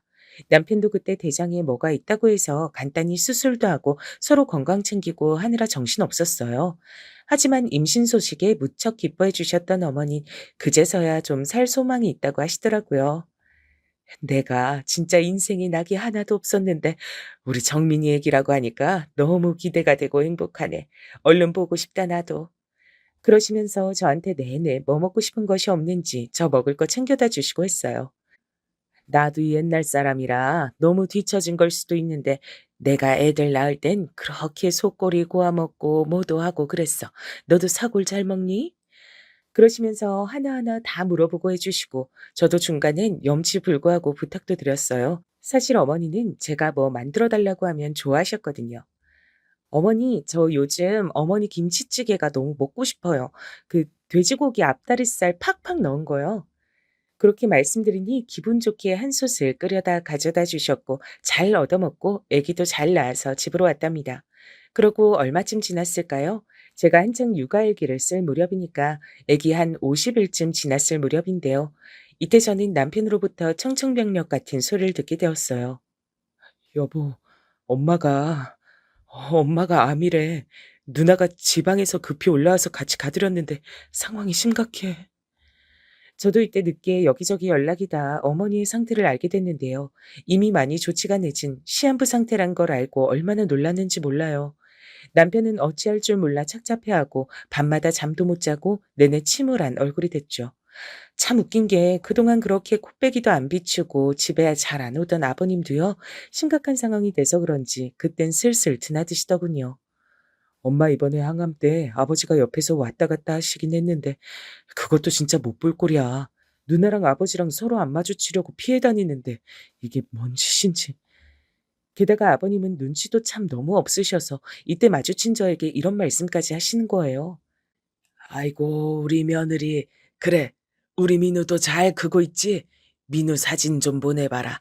아주 여기저기 자랑하고 싶은데 정민이 노통 보낼 줄 몰라. 아, 네, 아버님 보내드릴게요. 저도 요렇게 말은 하면서 참 기분이 별로더라고요. 평생을 그렇게 헌신하며 살아온 아내가 오늘 내일하고 치료를 하고 있는데 손주 사진 보내라고 들떠 있으시니까요. 그리고 이건 당시 저만 눈치챘던 건데 이때 아버님이 드나드신 것도 다 그 따로 만나는 분이 짜준 그림이더라고요. 제가 핸드폰 받아서 대신 영상이랑 사진 보내드리다가 의도치 않게 톡을 보게 됐는데요. 어휴, 가관도 아니네요, 진짜. 재관 씨, 가서 마누라 돌봐주고 인사도 하고 애들이랑도 얘기도 하고 그래요. 이제 얼마 안 있으면 갈 사람인데 얼마나 안 됐어요. 난 재관 씨가 더 안 됐어요. 그래도 가정 잘 지켜야 하니까 우리 재관 씨도 대접받고 해야 하다니까 시간 잘 보내고 와요. 재관 씨 좋아하는 감자탕 끓여줄게요. 이야, 아주 대단한 위인이 납셨더라고요. 저도 그럼 안 되는데 위로 슬슬 올려보니까 둘이서 얼마나 어딜 놀러 다녔는지 춘천이며 어디며 놀러가서 찍은 사진들이 쭉쭉 나왔어요. 이걸 남편한테 말해야 되나 고민하다 참았는데요. 시간이 좀 흘러 그날이 되니 도저히 못 참겠더라고요. 여기서 말하는 그날은 그렇게 마음고생하시고 고되게 사셨던 저희 어머니가 소천하신 날이에요. 사람의 인생이란 게 참 거짓말처럼 눈앞에서 사라지더군요. 아프신 것도 충분히 봤고 사실상 어머니랑 알아온 시간이 그리 길지 않았는데도 실감이 안 났어요. 근데 그날 그 장례식장에 그 아주머니가 온 거예요. 저도 눈으로 직접 본 건 처음이지만 이전에 아버님 핸드폰으로 얼굴을 본 적은 있어서 그렇게 막 낯설진 않았답니다. 그런데 문제는 이날 장례식장에 우리 남편이고 형님이고 다 있었단 말이에요. 형님은 이때 눈이 완전히 돌아서 그 아주머니 멱살을 잡으려는 걸 남편이 뒤에서 뜯어 말렸어요. 누나, 누나, 참아, 참아. 안 돼, 안 돼. 큰일 나. 하지 말라고. 이 미친 할마씨가 여길 어디라고 와? 아버지 진짜 나 죽는 꼴 보고 싶어요? 아버지가 제일 미쳤어. 다 가만 안 둘 거야. 형님은 이때 거의 실성하기 직전이었고 막 엉겨붙으려는 걸 남편과 아버님이 달려들어 떼어놨고요. 아버님은 저의 표정을 보시더니 저도 안다는 걸 느끼시고 고개를 푹 숙이시더군요. 적어도 저는 그래도 이후로 뭔가 잦아들지 않을까 나름의 기대를 했어요. 장례식장에서 그 꼴을 쳐가고 본가고 상관없이 다 보일 정도의 다른 옆쪽 공간 사람들까지 구경을 올 정도면 인간이 뭔가 느끼는 게 있어야 되잖아요. 근데요, 정말 제 귀로 듣고 눈으로 보고도 믿지 못할 상황을 경험하게 됐어요. 저희 아버님은 어머니가 그렇게 가신 뒤에 집을 이래저래 정리하시더니 이후에 곧장 이사를 하셨답니다. 그나마 대화를 하는 게 저밖에 없어서인지 전화하셔서 말씀하셨어요. 혼자 있으려니까 너무 적적해서. 그리고 나이 들면 자식들 근처 가서 살아야 된다니까. 근방에 있는 아파트로 이사 가게 됐단다. 우리 며느리가 가운데서 여러모로 욕보고 고생 많다. 정민이한텐 대신 좀 전해줘라. 사실 전 아버님께 꼬박 연락받는 거 너무 불편한데 아버님은 아들마저 대면대면하니 자꾸 저한테 연락을 하시는 거예요. 그러면 똑바로라도 사시든가. 새로 기껏 만들었던 그 보금자리를 왜 그러고 사시는 걸까요? 이 말은 이 집의 그 엄청난 아주머니, 아주 얼굴 타이트하게 땡겨서 젊게 보이려고 애를 쓴 어디로 봐도 70대로 보이는 상간녀 할머씨가 들어왔던 거예요. 이것도 아버님 입으로 직접 말씀을 하셨는데 듣고 너무 기가 막히더라고요. 아버님, 저기 그분이 같이 들어오신 거예요? 그러면 아무래도 저희 남편이랑 같이 찾아뵙긴 힘들 것 같은데요. 그런데 여기서부턴 아버님도 슬슬 화를 내시더라고요. 대체 노년에 왜 이렇게 욕심이 많으신 걸까요? 정말 사람의 욕심은 끝이 없는 것 같아요. 그니까 며느리 네가 그런 역할을 좀 해줬으면 좋겠어서 연락한 거 아니냐. 너도 알다시피 내가 유진이랑은 안 보고 산지 좀 됐다. 그 와중에 남은 거라곤 아들 정민이 뿐인데 아들 녀석네라도 내가 자주 왕래가 있어야지. 전 솔직히 아버님이 우리 아빠였다면 정말 못할 말 할 말 다 했을 거예요. 이 순간에 왜 형님이 본인 아버지랑 연 끊고 사는지 100번 이해가 되겠더라고요. 생각해보면 이때 저도 그냥 다 끊어냈어야 됐는데 미적거리다가 받아들였더니 큰 파장을 일으키게 됐네요. 아버님은 번번이 손주랑 시간을 보내고 싶다면서 호출을 하시는 거예요. 그리고 그 집에는 두 번 말하면 입 아플 정도로 그 상간녀 할마씨가 있었죠. 아버님은 영춘 씨라고 부르셨으니까 저도 영춘 아줌마라고 명명할게요. 이놈의 영춘 아줌마가 말이에요. 안과 밖으로 어떻게 아버님을 구워 삶았는진 모르겠지만 저한텐 처음 보자마자 대뜸 말을 놔버리는 거예요. 저기, 이름이 뭐라 그랬더라? 나도 편하게 이제 이름 부르고 싶어서. 나는 시어머니랑 며느리랑 따분하게 지내는 거 싫어. 나한테 시엄마라고 해도 돼. 내 친구들도 며느리한테 다들 엄마니 딸이니 하면서 지내더라고. 그, 아니에요. 그렇게 호칭하긴 조금 어렵네요. 저도 그냥 민호 엄마라고 부르시면 돼요. 전 제가 알아서 할게요. 그랬더니 갑자기 표정이 표독스럽게 변하더니 우리 남편 눈은 쳐다보지도 못하는 주제에 말을 막 하더라고요. 어머, 우리 며느리 생각보다 되게 기가 세네. 아버님이 그러라고 부르는 게 아닐 텐데 말이야. 있잖아. 뭘 모르나 본데 나한테 그렇게 막 하면 안 돼. 이제 내가 그쪽 시아버지랑 같이 사는 사람이야. 그럼 뭐겠어? 시어머니지. 불편하지 말라고 먼저 편하게 해주겠다는데 아랫사람이 그렇게 말하면 안 되는 거야. 저 말발로 조곤조곤 아버님을 구워 삶고 튀기고 별걸 다 해먹었구나 싶어 아주 절로 혀를 내두르게 됐답니다. 그런데 너무 웃기는 게요. 저 다음날 아버님한테 불려가서 혼난 거 있죠? 아주 웃기지도 않아요, 진짜. 민우애미야, 너 왜 우리 영춘 씨한테 그렇게 날쌔게 대하냐? 이제 같이 살고 이 사람 말이 뭐 그리 잘못됐어? 나랑 같이 살면 부부고 네 시엄마가 되는 게 맞는 거지. 당장 갑자기 바꾸려니까 어색하고 할지 몰라도 어머니라고 불러라. 영춘 씨가 아주 많이 서운해한다. 와, 저는 무슨 옛날에 집 나갔다 돌아온 아빠랑 같이 살게 된 마냥 어머니 계실 때 연락도 없고 잘 얼굴도 안 비추시던 시아버지랑 자주 보게 된 것도 불편하거든요. 근데 무슨 상간녀 할머니를 끌고 들어와선 시어머니라고 부르라니 이건 남편이 봐도 못할 짓이잖아요. 근데 이때 아버님이 너무 비겁하게 한수를 두시더라고요. 아마 정민이도 싫어하고 서로 불편할 거 안다. 근데 상황이 이렇게 된 걸 어쩌겠어. 간 사람은 가고 사는 사람들은 또 살아야지. 계속 이렇게 자식들이 척을 지니까 살 수가 있나. 이런 말까지 안 하려고 했다만 영춘 씨네 아들, 딸이 얼마나 나한테 잘하는지 아냐? 좀 극단적으로 말해서 자꾸 이런 식이면 나도 재산 못 물려준다 전해라. 생각들이 없어 생각이. 야, 참. 부모가 말년에 수치를 저지르고선 자식에게 돈을 인질 삼아서 강제 효도를 요구하다니 이게 뭐예요, 정말. 게다가 그 재산은 아버님 혼자 일구신 게 절대 아니란 말이에요. 저희 엄만 여기까지 듣고 답답해서 가슴을 치셨어요. 내가 볼 땐 니네 시어머니 잘못이 크다. 아니, 아니, 지금 그 미친 옆했네 말고 돌아가신 네 시어머니 말이야. 남편이 그렇게 밖에 나가서 딴 여자랑 그러고 있으면 소송을 걸어서라도 이혼을 하고 재산을 나눴어야지. 그걸 남편이 저렇게 피하고 도망 다닌다고 아들 결혼시킬 때 추문 없게 하려고 참는 게 답이야? 이게 뭐야. 죽어서도 결국 자식들이 마음고생하잖아. 지 엄마가 얼마나 불쌍하고 재산까지 첩들한테 뺏기게 생겼네. 엄마 그만해. 나 충분히 속 터지니까. 그럼 나는 지금 뭘 하면 되는 거야? 남편도 남편이지만 나는 아버님이랑 그 할머니 얼굴 계속 봐야 된단 말이야. 그러니 엄마는 이때 진심인 듯 아닌 듯, 묘안인 듯, 맞는 듯한 소리를 던지고 전화를 끊었답니다. 뭘 어떡하겠어. 일단은 인질 잡고 저러면 맞춰주는 척 해야지. 그 할마씨가 그렇게 뒤에서 조종한다며. 둘이 붙어먹어서 그 지경인 거니까 찢어놓으면 되지. 그럴 자신 있으면 참고 지내고 자신 없으면 다 포기하고 그냥 의절해야지 뭐.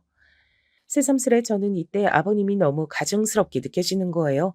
장례식 때도 그렇게 감정에 취해서 오시고 정말 슬프기는 하셨을지 모르겠더라고요. 일단은 남편에게 진정하라고 달래봤어요. 다 짜증나는 건 아닌데 지금은 일단 좀 상황을 보자. 이렇게 당신이 아버님이랑 의절하면 아버님은 진짜 뭐 간이라도 빼서 다 그 영춘이 할매한테 줘버린 참이야. 아버님 간은 아깝지도 않겠지 이제. 근데 어머니랑 사실상 같이 일군 거나 다름없는 재산은? 그거 그 집 그 불량한 아들 딸내미들이 아주 침을 흘리고 달려들 텐데. 남편은 여기서 머리를 마구 쥐어뜯으며 괴로워했고 우린 그렇게 밤새 잠을 이루지 못했어요.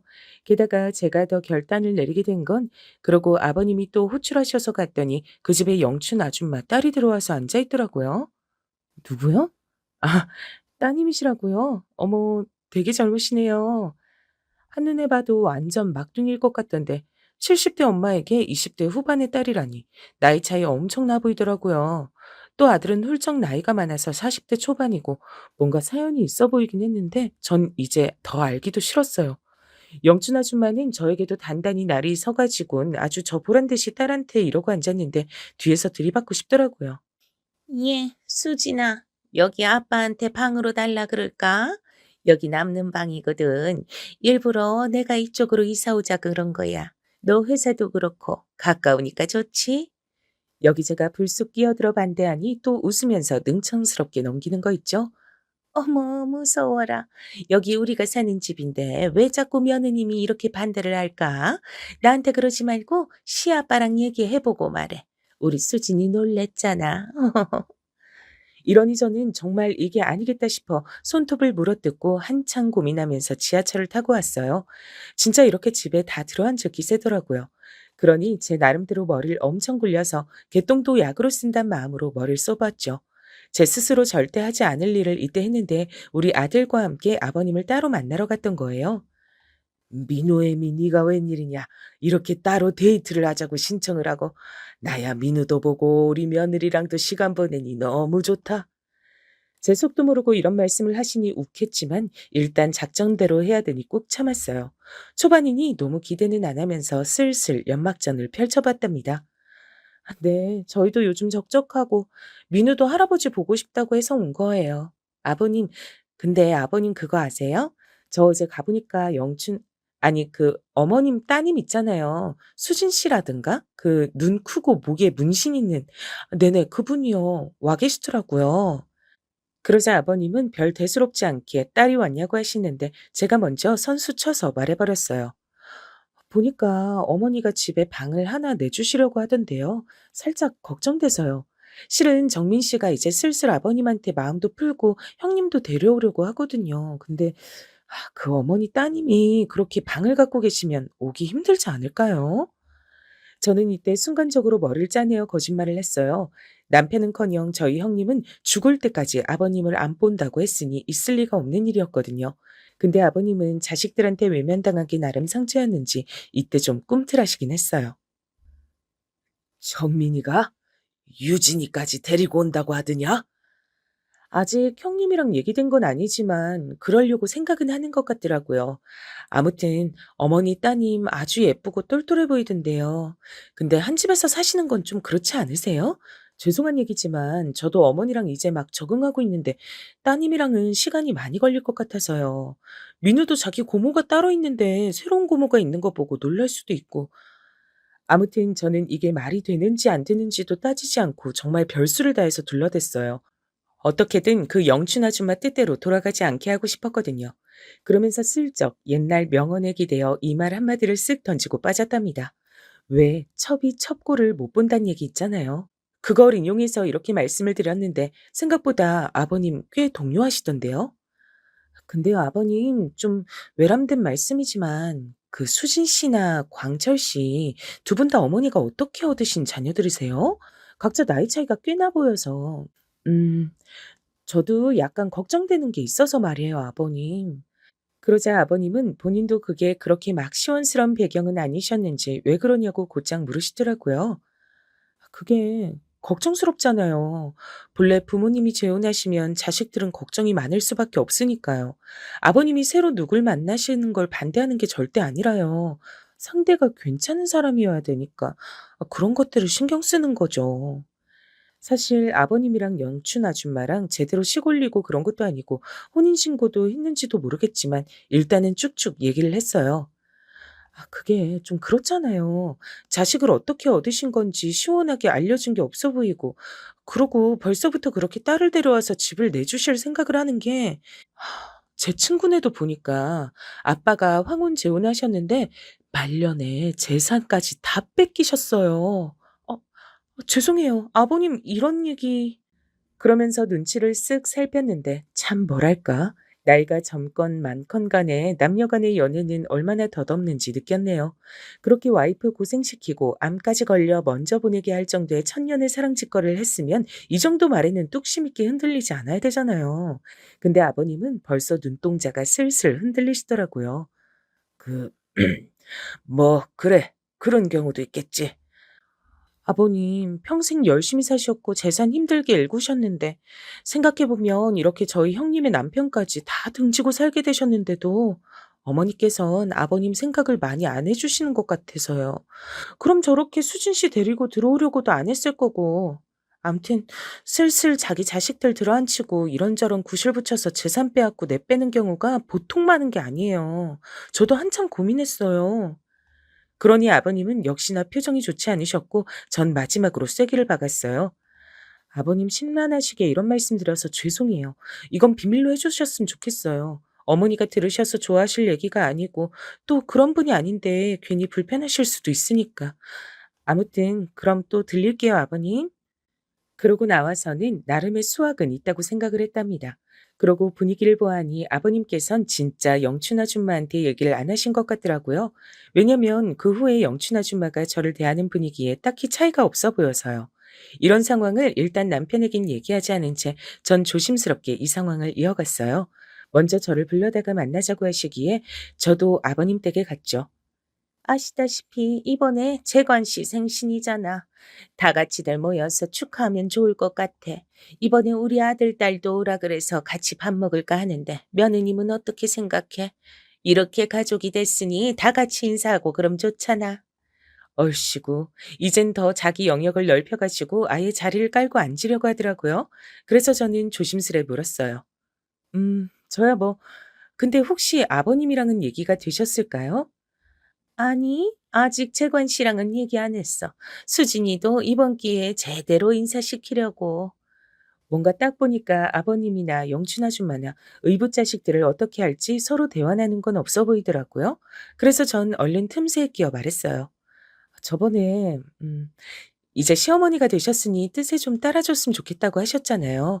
그래서 저도 많이 고민해봤고 거기 맞추려고 해요. 근데 조심스럽게 드리고 싶은 말씀이 있어서요. 그 자녀분들 부르는 건 약간 신중하셔야 될 것 같아요. 어머, 왜?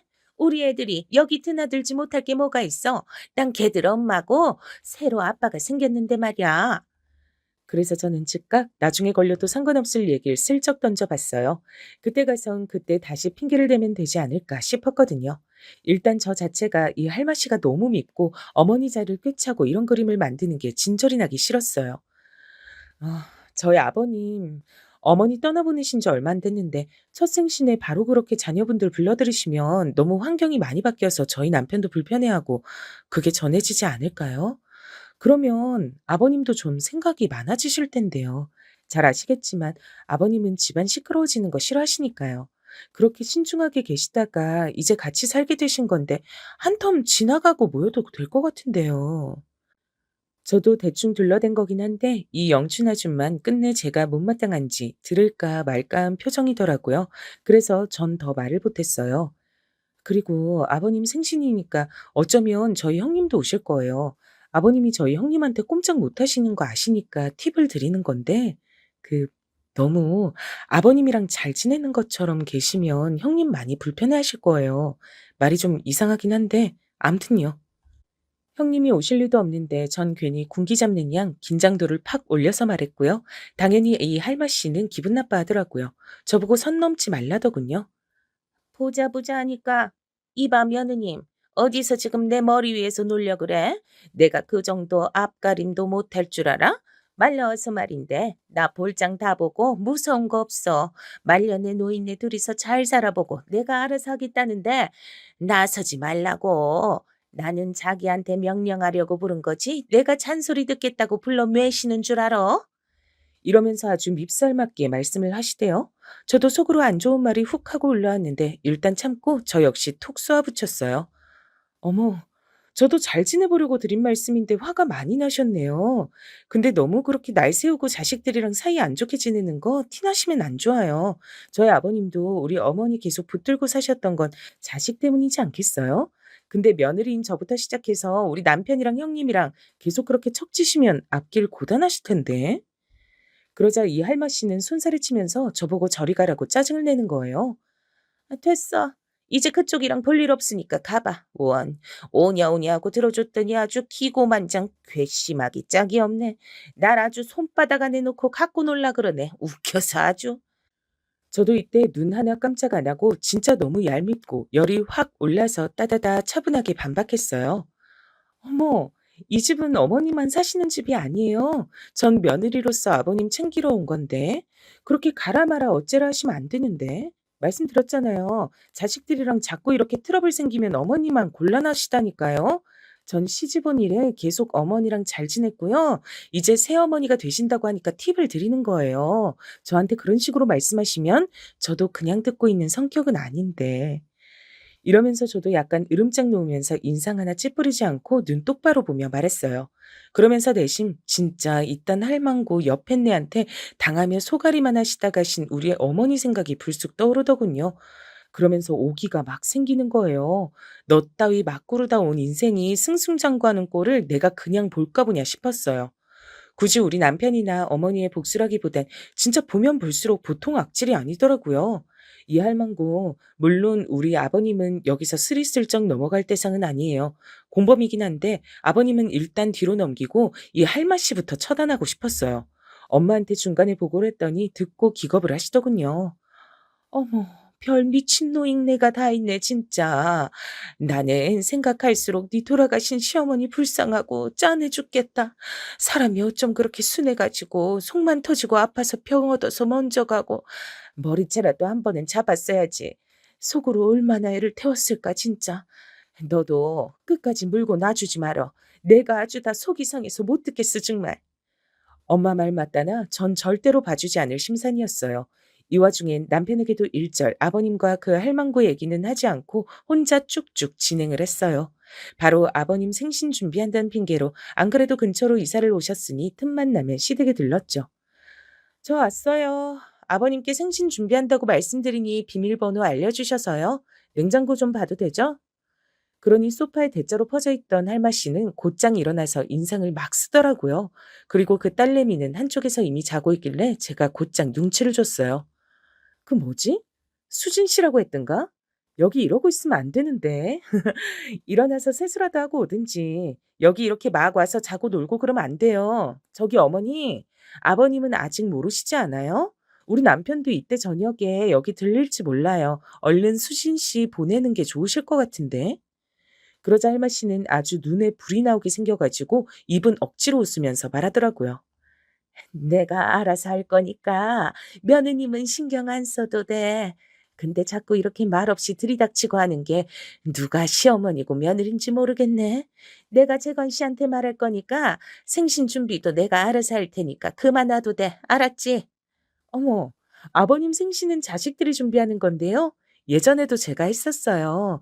굳이 하시겠다면 어쩔 수 없지만 식구들 입맛 다 어떻게 맞추시려고요? 저 도와드리려고 온 건데 너무 오해하신다. 어머, 냉장고 꼴이 이게 뭐야?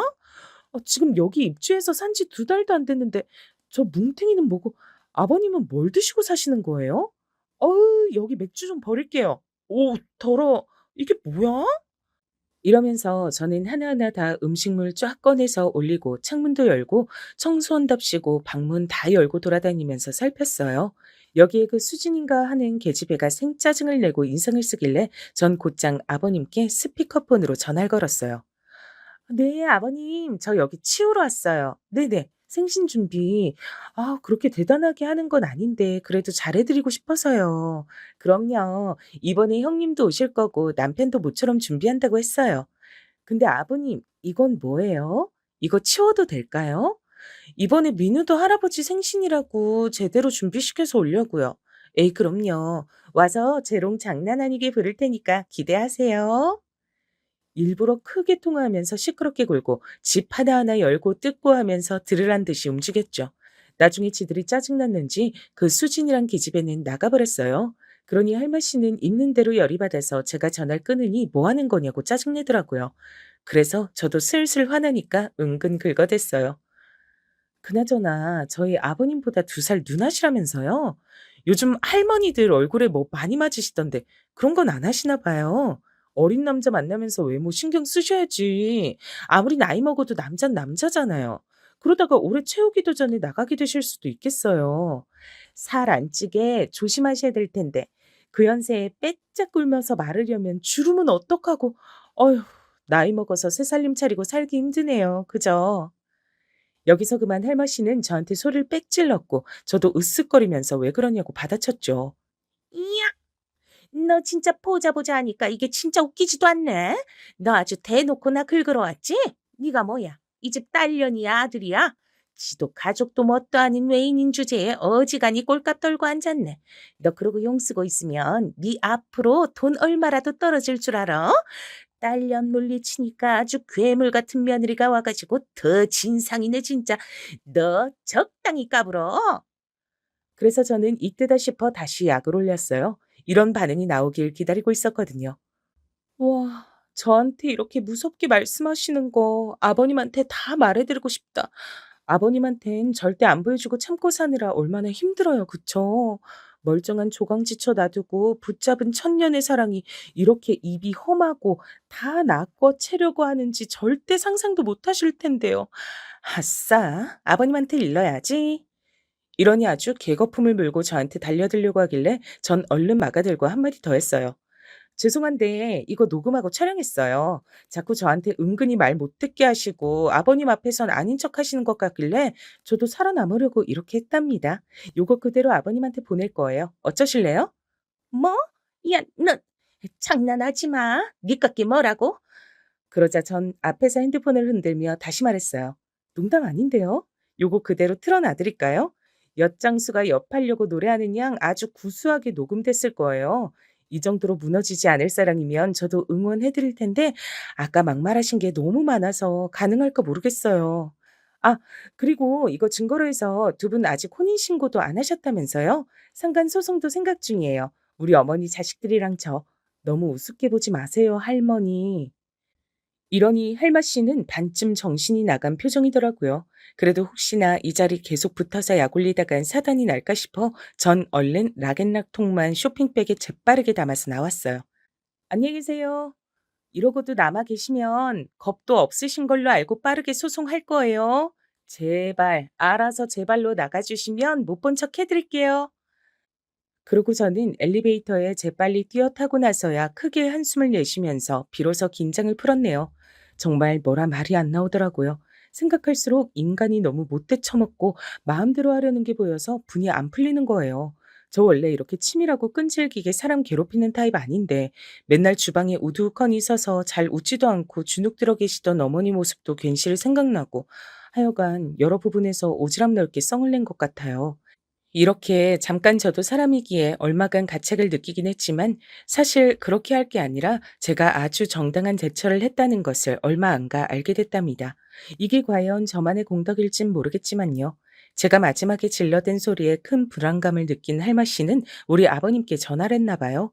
하지만 뭐랄까 어찌 보면 이미 양쪽에서 다 기름은 부어져 있던 상태에 불만 붙이면 시작이 될 판이었더라고요. 왜냐면 한 일주일쯤 지나 아버님이 먼저 연락 오셔서 이렇게 말씀하시는 거예요. 그 생신이고 뭐고 올해는 그만하자꾸나.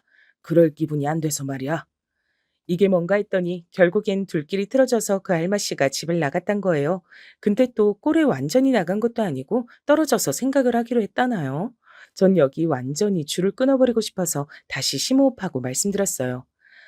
아버님, 솔직히 그분 이제서 말씀드리는 거지만 되게 야심을 갖고 계시는 분이더라고요. 남편도 엄청 고민이 많아요. 그분이랑은 이렇게 정리하시는 게 맞을 것 같아요. 나이 들어 만난 인연이 과연 자식들보다 더 마지막을 지켜줄까요? 게다가 그분은 본인 자식들을 하나 둘 데려와서 사실 생각을 하시던데. 결국 이렇게 되어 아버님은 모양이 어떻던 간에 그 질기고 독하고 제 기준 아주 추접하게 느껴졌던 인연을 끊어내셨어요. 그리고 한동안 조용히 사시다가 얼마 뒤 연락이 또 오시긴 했는데요. 남편은 이렇게 말하더군요. 나는 그냥 이렇게 살다 죽을래.